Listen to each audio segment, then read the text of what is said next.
I really did not think I was going to be making a follow-up video for my previous video, but I got so many comments about it, and I got even one person asking about how the interview went. And so the honest thing to say would be like, yeah, I got the job. I filmed that video 2 months ago, after I had scheduled the interview for the first round of interviews, and I ended up getting the job. And I also wanted to clarify by job and like ending my job search after 2 years. I mean, a job that has benefits. I mean, a job that is a salary position. I mean, like an actual, like, good job. Like, it's a career job. Job. Not a job that I got just to pay the bills. And so for the remainder of this video, just to save from confusion, I will do my best to refer to job as the short-term job, and then a career job as the career job. But I did want to share a little more detail about what my job search was actually like after college. And I'm really hoping that it just kind of helps people feel like, okay, like I can do this too. Because, like I said in the last video, I feel like there's so many videos of people who already have networks and already have resources within this career industry, that they don't really struggle as much as like other people. I feel like the average college student, at least the average graduate with me, and I feel like since, has had to go back and live at home no matter how sucky the situation is, has had to take on jobs well below their abilities in order to pay the bills, and are feeling super discouraged because they just don't see a light at the end of the tunnel of their job search. And honestly, neither did I. And so I just wanted to share my experience. Hopefully some people can relate and people can see themselves in what I had to go through, and maybe you get some ideas about your own job search, and maybe you walk away feeling like, oh, okay, yeah, I'm not the only one who's been stuck in this, because you aren't. And I feel like knowing that really helps. So, my job search from graduation to end was actually a little over 2 years. It was like 2 years and 1 month, a little over 2 years. And it started off where I was legitimately just working for free and volunteering my time at like different places just to basically get out of the house and network with people. And I really thought that would help. It didn't. I got a lot of people who wanted to read my resume and tell me how sucky it was and how I had no job experience. But in college, I double majored. I was studying information technology and English literature. I got a certification in TESOL, and I was in the presidency for the local computing honor society. I was in like Phi Kappa Phi honor societies.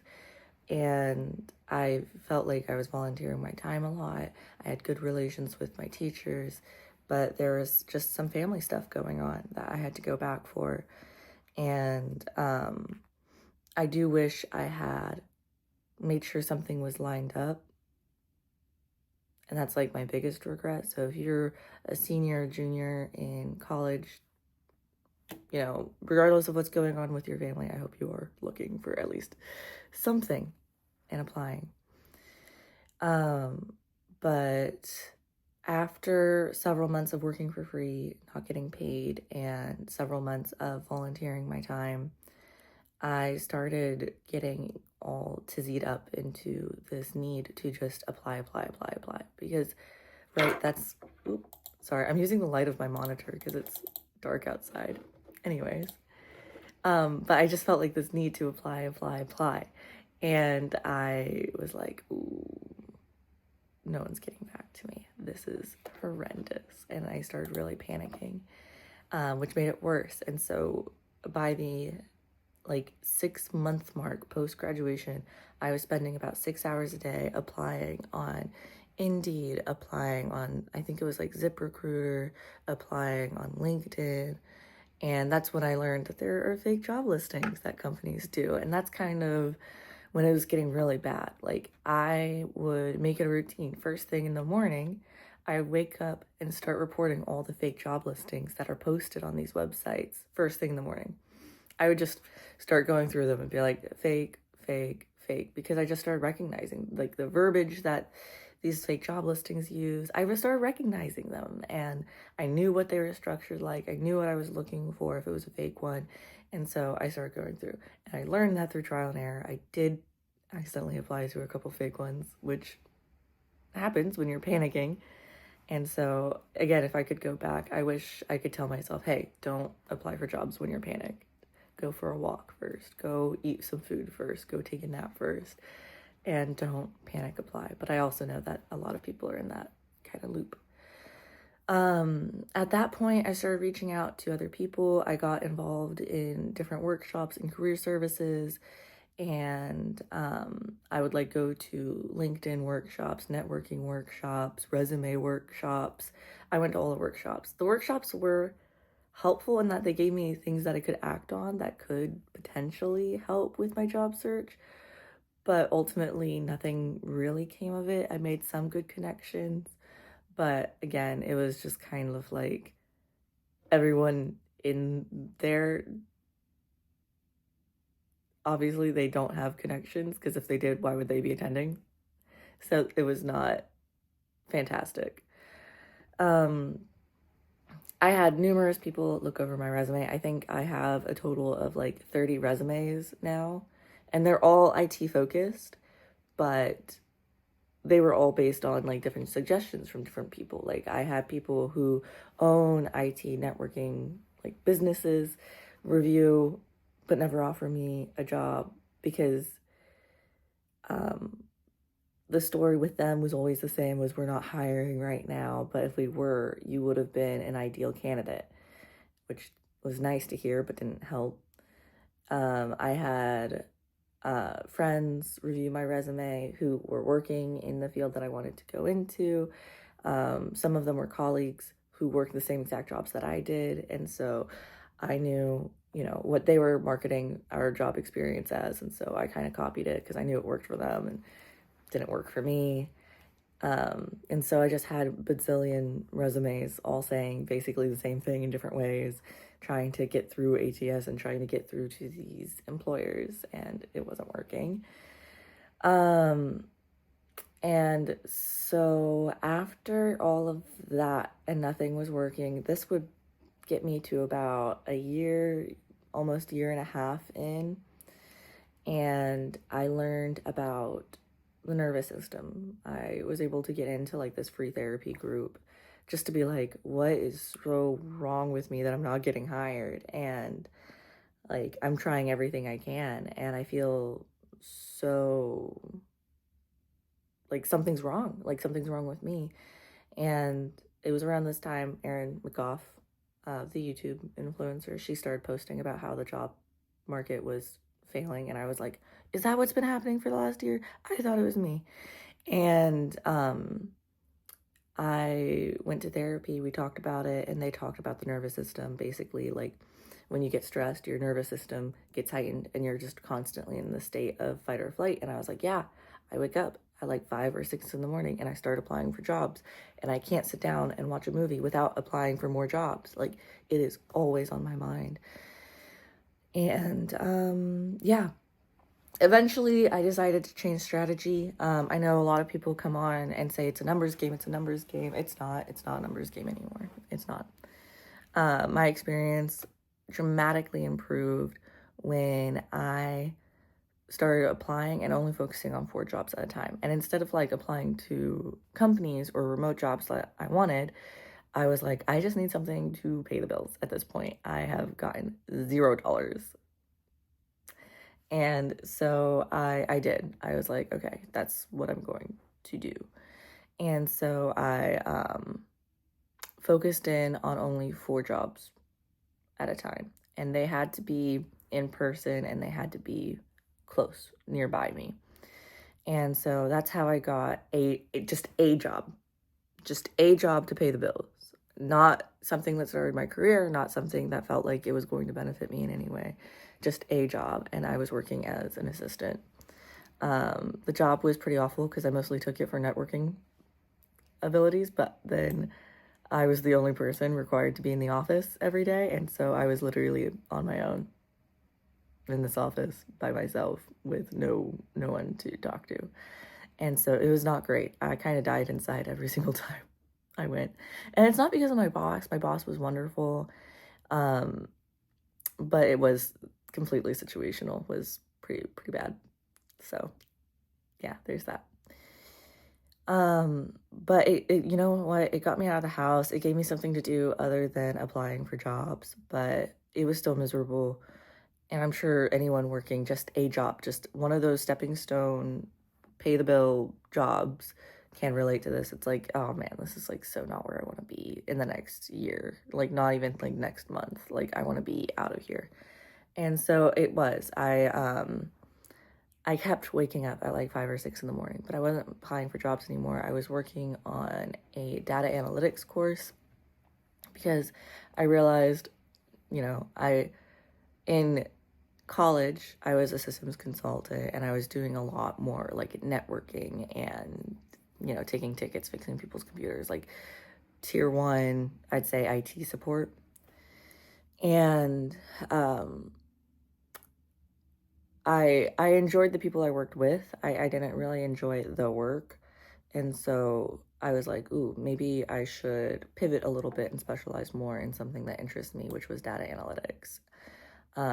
So I took that Google Coursera, the #1 data analytics course that was online. I took that. And quite frankly, I wish the entirety of my time as a job searcher, I was working at least on one course, earning some form of certificate to beef up my resume.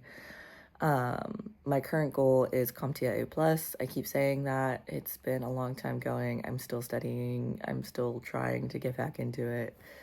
But that was super helpful because at least, even though I was still going into what felt like a dead-end job that had no benefit to me, I at least had something going for me that I was working towards that was within my control, and that helped a lot.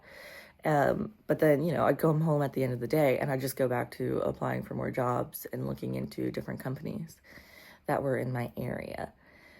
None of it really worked, and I was getting a little more desperate than I was. And that's when I was like, okay, fine. I'll listen to my parents and take my resume in person. And so I printed out a couple of different resumes. I put them in nice little, those cheapo manila folders. And I will, put in a letter of recommendation that I have. I had one of my professors from college write a letter of recommendation, and he was like, what do you want it for? And I was like, anything, just make it super generic, just talk about your experience working with me, and that would be lovely. And so he did. And so I printed that out and I put that in with all of them as well. And then I took it around and around and around and knocked on doors and rang doorbells, and a lot of people weren't home because who works in the office these days? And then one of them answered, and it was a whirlwind of a conversation because I was like, hi, I'm here for this role. And he was like, I didn't realize we were hiring. I was like, yep, here you go. Handed him my resume and introduced myself, asked him for his name, and then I left. And it was fine. It was great. It was whatever. Didn't hear back from them for 3 weeks. And then when I finally did hear back from them, that's when I filmed my first video.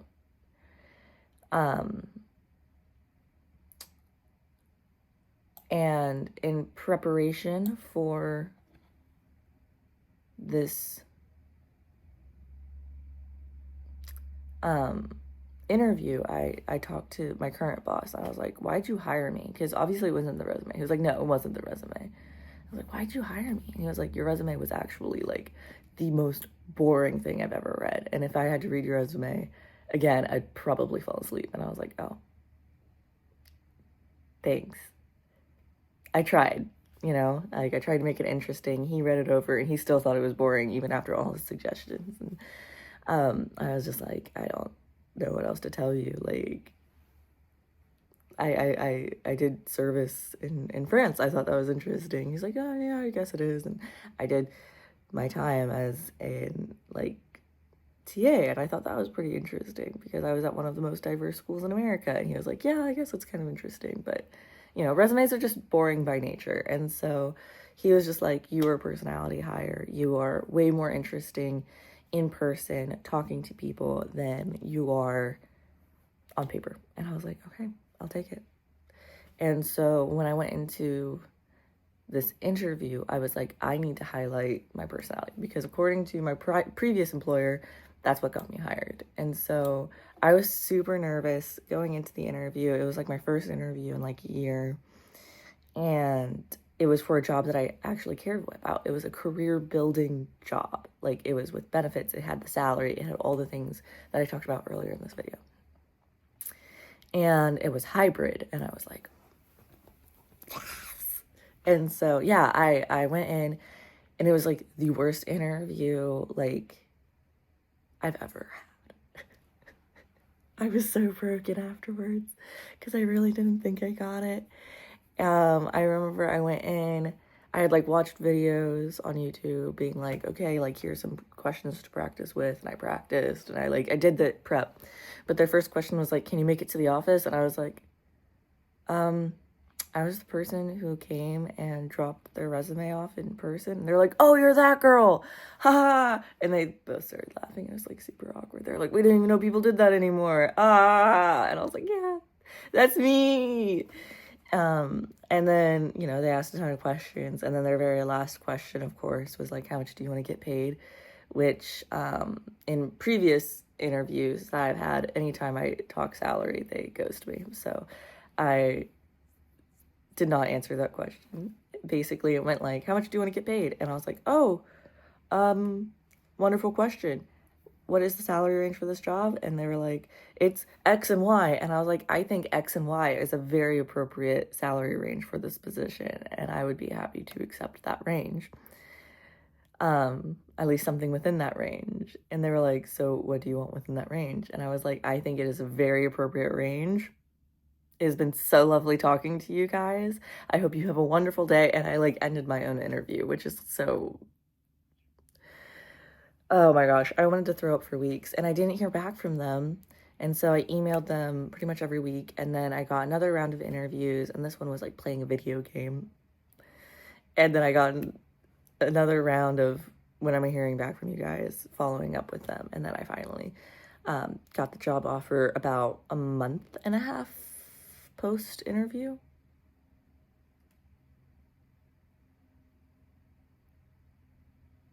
Does that sound right? No, it was a month. It was a month after. Because I started working a little over a month ago. Yeah. And so now I have this job. I do software testing for the software that's on airplanes, the short answer. And it's really exciting stuff. I really enjoy it. It's been a whirlwind to learn. It's been so gratifying being back to work. And lately, they have been noticing that I'm working overtime. And so I got some time off recently just because I've just been doing more than 80 hours. Because I'm just so happy to be working again. So if people come on this video and say Gen Z are just lazy, you can go away. Like, just don't even leave a comment or do. I don't care. Like, don't say Gen Z are lazy. That's just not true. Like, we want to work. We want to have a fulfilling life. And a lot of having a fulfilling life is doing something bigger than yourself and doing something hard and pushing yourself to do more. And a lot of that, unfortunately, is work-oriented. And unfortunately, with the job market, it is not a great time to be a job seeker. And everyone knows that. And so if I could go back and now that I am, I had that phone call, it was just one job that changed the trajectory of my next 2 years after these last 2 years. And, that was one day. It was one decision to go and take my resume somewhere in person. And it was one phone call that came in one day, and all of a sudden I had this job offer for the first time in a long time.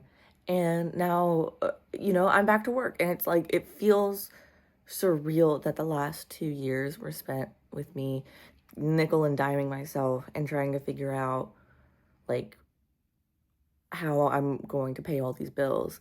And now I'm like, oh,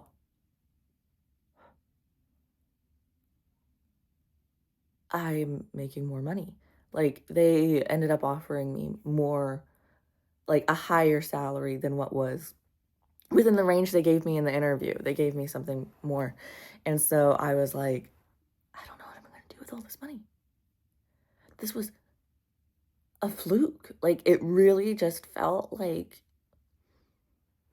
surreal. It still feels surreal. Like the reality of the last 2 years and my reality now is just so different. And so if I could go back, I would keep that in mind. I'd keep telling myself, okay, it's like one phone call. Like, this whole life that I'm living can change in one day, and all of a sudden I will have a job, I will have like money, and I will have the ability to go and spend my weekends how I want, instead of like nickel and diming myself being like, ooh, it looks like we're going on a hot girl walk for our Saturday fun today. Like, it just was, yeah, it was just so needed. I don't know how else to explain it.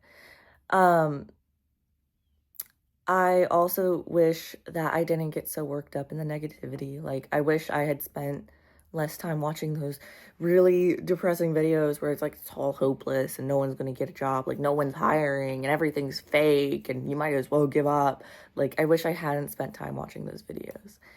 And I wish I had spent less time online looking for job opportunities and more time in person. Like, I wish I spent more time going to these places. Even if they weren't hiring, I wish I had gone and just handed them my resume and been like, so what do I need to change on here?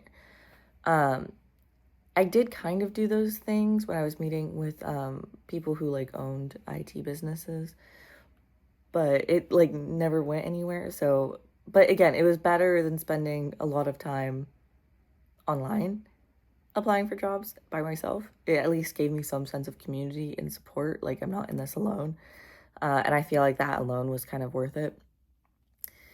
And I also, like I said before, wish that I had been doing more online courses and certifications during my job search. Like, I did the Google Analytics Coursera course, and I felt like that was super helpful. And I wish I had done more things like that. And so even now that I have this career job and I have like regular hours, regular income, and it's good income and benefits and all the things, I do wish I had done more, because even right now I'm still doing courses on Coursera.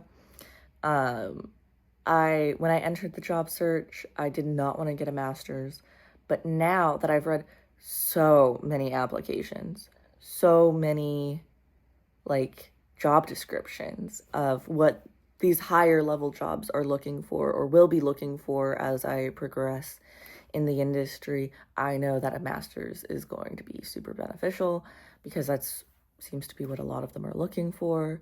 And a master's program makes up like the equivalent of, it looks like 2 to 4 years of experience for a lot of companies. And so I'm like, if going to school for a year to 2 years for masters is going to help me raise my salary even more in these other jobs, now that am in the industry, I feel like a master's is now worth it. And so even now that I have a job, I'm still applying. I'm applying for masters now, though, so that's a lot nicer. I am still waking up early and studying. Like, this video is taken in the dark because it is before I go to my job.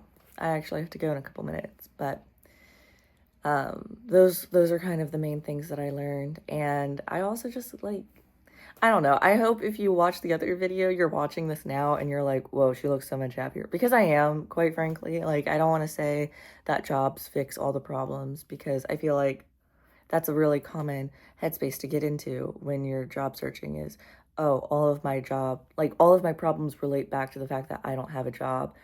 And that stresses you out even more. And so I don't want to say that having this job has fixed all my problems, but I will say having this job has given me more of a financial release and pressure, which has calmed my nervous system down significantly. And if you're struggling to find like a career job, it might be time just to find a job, just something to pay the bills, just to have that release and pressure. My job as assistant did not pay a lot. I'm making more than double that now. In this job, this career job, which you should expect as a career. And so that's kind of where I'm at, where I'm coming from. I hope that this kind of gives you some hope of like, okay, like this is everything she did. And I could do some of those same things. This is what she learned. I can implement some of that. But ultimately, what it comes down to is, yeah, the job market is really, really tough right now for a lot of different reasons. We have, I feel like, more college graduates than ever who are all competing for the same jobs. And so, yeah, it feels like unless you have done seriously above and beyond, and even if you have gone above and beyond, it's still not going to work out. Like, I definitely got turned away from jobs because I had double majored. I had to take that off my resume. And so I feel you. I am with you. Please, like, feel free if you are someone who just got out of their long-term job search, please, like, let me know what you guys did because I feel like the job search is not this one-size-fits-all thing. Like, during the job search, one of my de-stressors, I realized I was stressed all the time. So something I did was pick up some hobbies. I taught myself how to crochet using YouTube videos. And I, for my first couple crochet projects, I followed patterns and they always turned out awful. And so then I had to pull them apart and redo it myself and just make up the pattern while I was going along. And it came out a lot better when I did that. And bear with me, there's an analogy here. But I was complaining to my husband. I am married. I was complaining to my husband about it. And I was like, why is it that when I follow the rules, when I do everything that I'm being told, it's not working out. But then when I go off and I make up this crochet pattern on my own, why is it suddenly working better? I don't know what I'm doing. This is only my second crochet project. Like, this should not be working out. And my husband said, well, I think there's a lot to be said for doing things your own way. And of course, he tied it back into my own problems. And he was like, I think there's a lot to be said about you doing the job search your own way too. And so I know there's a lot of advice videos online, again, about how to get a job, how to network, how to reach out, how to cold message people on LinkedIn, how to cold call companies, all of the things. And I think the reason why there's such a diversity in how you can get a job is truly just because it's up to you, ultimately. What is your gut telling you that you need to do in order to get a job, and are you doing that? Because I wasn't. I felt like I had to get in front of people, but I didn't know how to get in front of people organically. I wanted it to happen organically, and then I realized I had to get in front of people and make it my own thing and like take it into my hands and be like, okay, I'm not going to have the opportunity to get in front of these people on the streets, so I'm going to go and ring on their office doorbell. And that's what ended up working for me. But, you know, maybe going in person won't work for you. Maybe you are in a place where you literally can't, and maybe you need to try something else. But I'm curious to see what other people are trying. I'm curious to see what other people are doing. And, yeah. Anyways, I hope if you are a long-term job seeker, I hope you go through the comment section and I hope you see some really good ideas, and I hope you implement them. I also hope that you're going outside and touching grass, and I hope that you are not spending 6 hours a day applying for a job. I hope you're limiting it and still finding ways to enjoy life. Even if you were working just a job to pay the bills. I hope you are finding ways to keep going and get the career that you want. So, all that said, yeah, have a good day.